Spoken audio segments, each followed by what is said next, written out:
dear viewers, welcome back to Sally's Point. Today I would like to share with us 5 realities about how life in the Western world really is.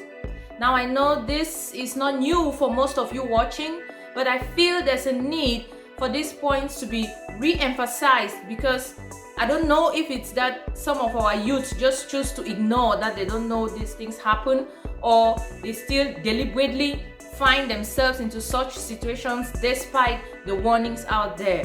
So I just want to share with you from my point of view 5 realities I've experienced, I've seen, and I feel it's important for some of us out there to get to know these points. First, life in the Western world is not easy.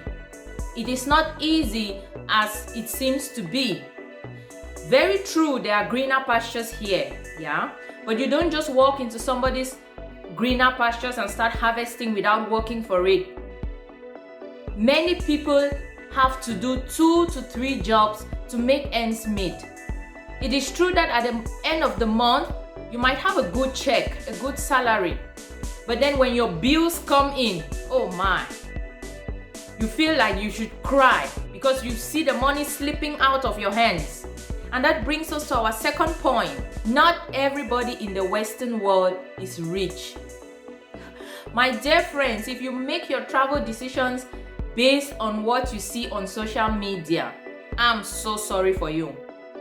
Because the reality is completely different. For example, you see a young man, he would pose beside a Lamborghini, and put the picture on the social media and the caption is, "Thank you, Lord."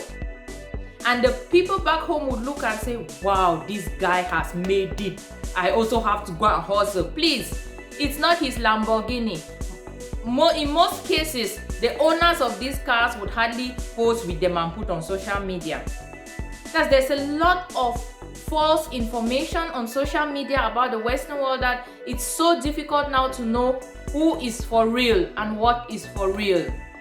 Not everybody in the Western world is rich. There are people here who stay in a single room, like 8 to 10 people, just so that they can split the bills.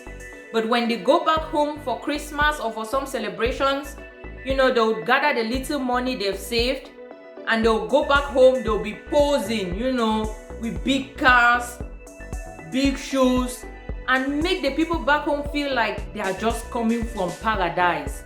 But when you come and see here what they go through, you even pity some of them.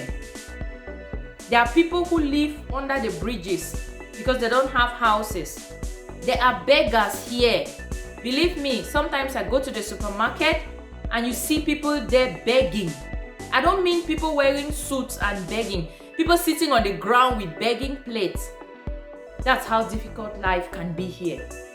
And in most cases, it's for people who left home that, oh, I'm just going to hustle.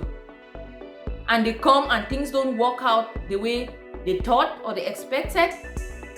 Then they have no choice to start looking for ways to make ends meet. Becoming rich in Europe is about hard work and dedication. Let me just try to paint a scenario here. For foreigners, your best, that is, if you have maybe a first class, it might be equivalent to the average of a citizen.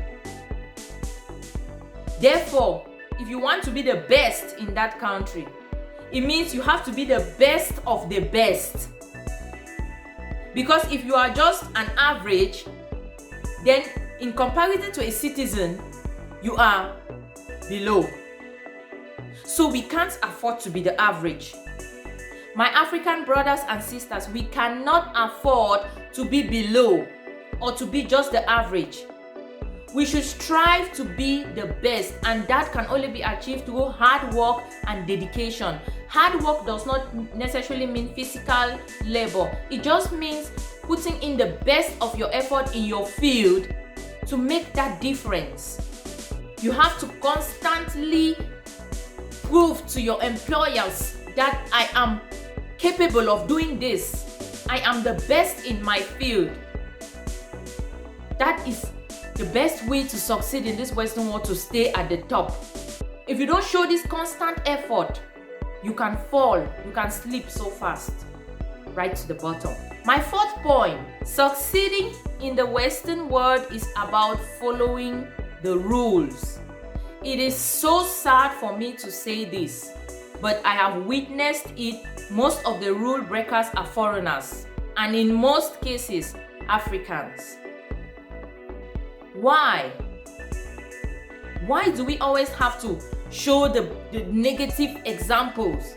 Let me give a clear example I witnessed. I was at the supermarket. Here we have the mask mandate for public. And I was at the shop. This lady, African lady, comes without the mask. And the security person tells her at the entrance, "Sorry, madam, you're not permitted to be here without a mask because it's the rule for everybody." And she starts to talk. When I go inside now, I will buy one and put it on. And it's like, no, you need one before coming here. So I had an extra one. I gave it to this lady.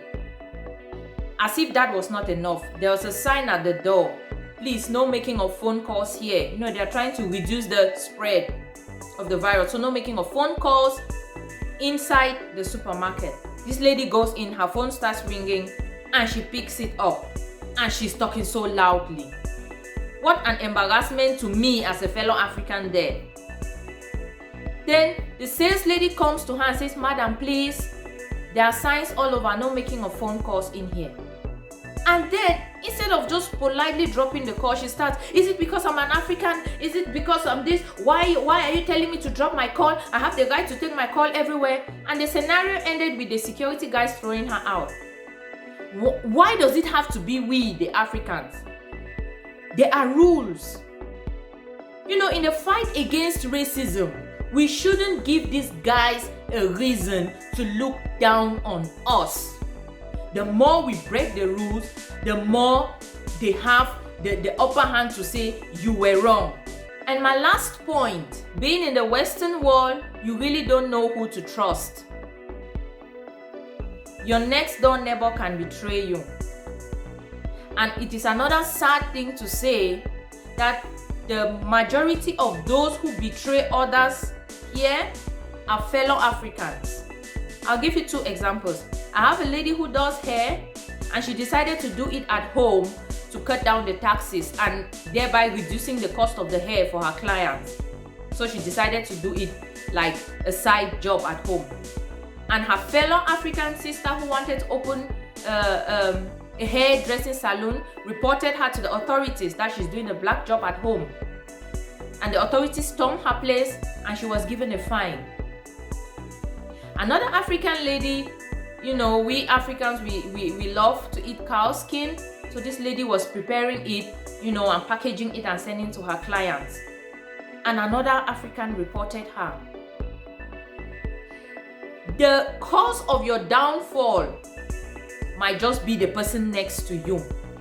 Thanks for watching this video. I mean, there are a lot more things to know about the Western world, but I just thought to share these 5 that I've personally experienced and seen going on here. Please check out Top Spot Studios, Top Spot Print on Facebook. They deal in all sorts of prints and they are very top quality. That is another point I would probably look at. We should learn to support our own when they are doing a great job.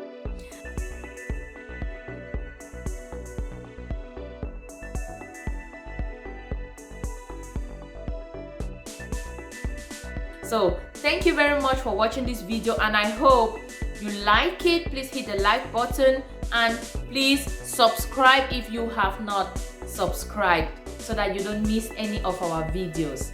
Come back again for another interesting video. We look at several topics. This is a diversified platform. We look at several topics from travel to daily life to coping with maybe some health issues. So please always come back for exciting videos. Thank you and stay blessed. Bye-bye.